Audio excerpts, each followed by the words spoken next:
Hi guys, nice to have you back today. My name is Christy Wimber. We're just doing the daily devotional together, the daily video devotional. And today we're talking out of 2 Corinthians, and we're talking out of the first chapter and just taking the first 11 verses. And this is where Paul is encouraging us just the power of Christ, the power of what Christ has given to us, really in the area of comfort. I mean, sometimes we forget that actually God has given us provision in every area, and one of the provisions that God has given us, provision that we need for daily life, is comfort. And sometimes we just think of comfort as in losing something, but comfort is actually one of those things that we need daily. We need it from people around us. We need it from all kinds of different circumstances that we go through. And here the encouragement that Paul's giving is that God is the God of all comfort. And the Holy Spirit, we have to remember, is a person. And one of the promises of the Holy Spirit is that he actually comes and that he comforts us.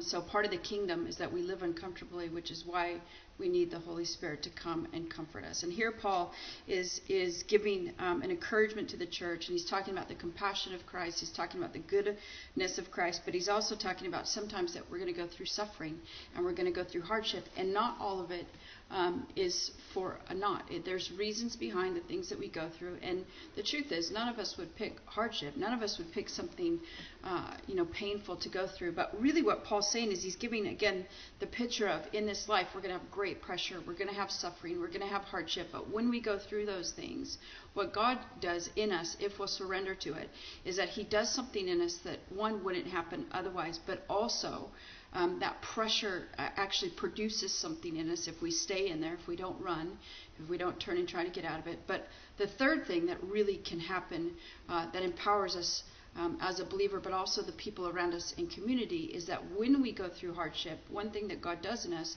is that he causes us then to have this gift of being able to comfort other people. So the Bible talks about comfort those because you yourself have been comforted. And so we wouldn't necessarily pick to go through hard things, but you have to remember sometimes the things that we go through, it's to empower us and enable us and also equip us to comfort and to help the people around us. So no matter what it is that you're going through today, no matter what it is that you're having to push through, you have to remember to persevere. You have to remember that God's equipping you in it, that he's empowering you in it, as long as you don't run away.